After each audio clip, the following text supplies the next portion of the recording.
If you look at the early Russian jet aircraft, the MiGs and the Sukhois, they're simply copies of German aircraft. Air mobility and vertical takeoff are now primary tools for military operations. But in the dying days of the Third Reich, as Allied bombers made Luftwaffe airfields unusable, the Germans had already turned to WWll technology as a way to beat the bombing. The Germans had developed a whole range of operational helicopters by the end of World War II, and indeed had an operational unit flying on the Eastern Front, rescuing pilots and picking up crashed aircraft. Their big plan, which would have made the helicopter's name in World War II, was to rescue Mussolini, flying in a helicopter, dropping the troops down, picking Mussolini up and getting him away. Unfortunately, the helicopter available to use on that mission crashed on a rescue flight the day before, which is why they had to go in with paratroops. Berlin, 1938. Flown by Germany's ace woman test pilot, Hanna Reitsch, the Nazi regime startles the world with a demonstration of the world's first practical helicopter, the Fokker Fa-61.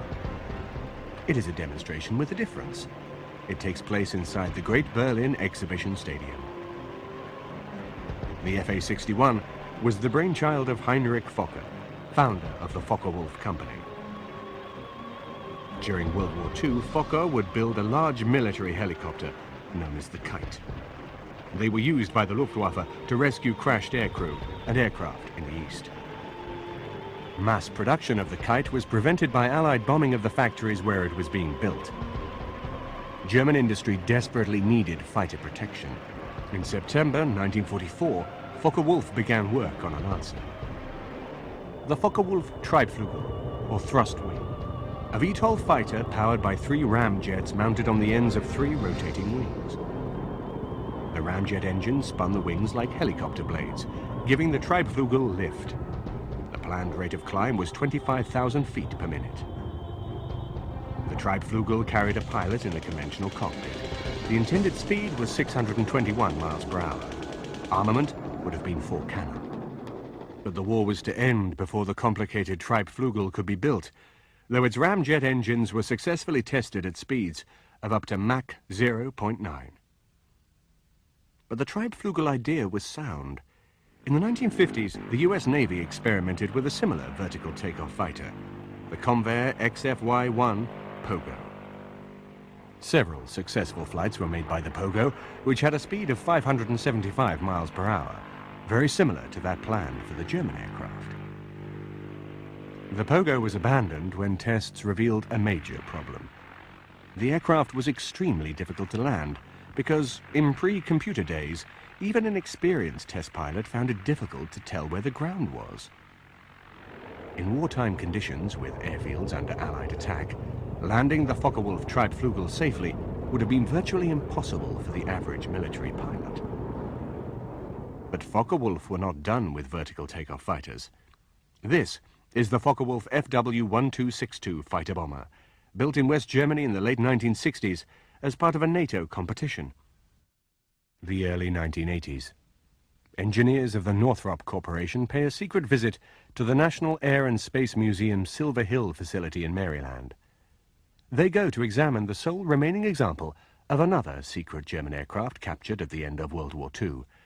But unlike the Treibflügel, this aircraft actually flew. Hidden in the Smithsonian's Garber facility is a piece of technology forgotten for 40 years. A revolutionary flying wing. And the first plane ever built with stealth, radar-invisible characteristics. Late February 1945, midnight for the Third Reich. Hitler's revenge weapons, the V-1 cruise missile, and von Braun's V-2 ballistic missile have failed to destroy Allied morale. Desperate to revive his own reputation with Hitler, Hermann Göring calls a secret meeting on his personal estate at Karenhall, 10 miles north of Berlin. To this meeting are summoned the brothers Reimar and Walter Horten, 2 young Luftwaffe officers. The Horten brothers have designed a series of revolutionary all-wing aircraft, a design that, by eliminating a normal aircraft's heavy fuselage, makes a plane lighter, faster, and longer ranged. The concept is successfully tested on a series of unpowered gliders. They fly beautifully. The Horten brothers then work on a jet fighter version, the WWll. It successfully flies in late December 1944. It is flown by test pilot Erwin Ziller. The HO-9 was powered by two Jumo 004 engines, similar to those of the Me-262. It had a maximum speed of 607 miles an hour at an altitude of 39,000 feet, faster than many post-war jets. It was armed with 4 cannon and could carry two 2,000-pound bombs. But there was an unexpected result from this new futuristic shape. With no tail and buried jet engines, the WWll bounces back few radar waves. Stealth technology has been born. Only when the prototype flies and has a weak radar signature do the Horten brothers realize what they have stumbled on. The Horten has other possibilities. Goering realizes that the low-weight flying wing is the only technology left to Germany to build a bomber with the range to attack America, and so force a truce in the West, even at this late hour in the war. The kind of long-range bomber Germany has lacked since Uday fatally cancelled the Ural bomber 10 years earlier. Nazi plans to attack New York using ordinary bombers have failed because the technology to refuel them in flight is too primitive. But a larger version of the WWll flying wing will be able to carry fuel long enough to fly to New York and back.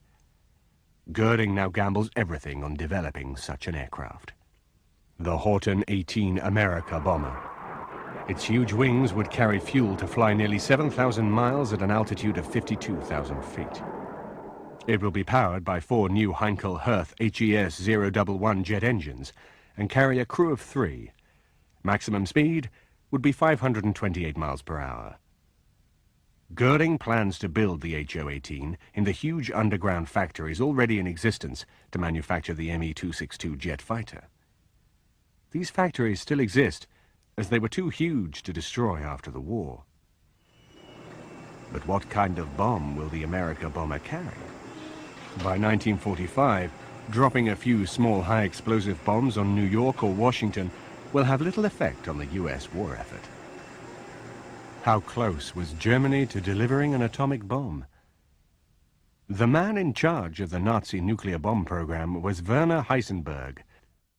Heisenberg could have made an atomic bomb, but he and Albert Speer, the Nazi armaments minister, thought the war would be won before the weapon could be perfected, so resources were never committed on the scale of the Manhattan Project.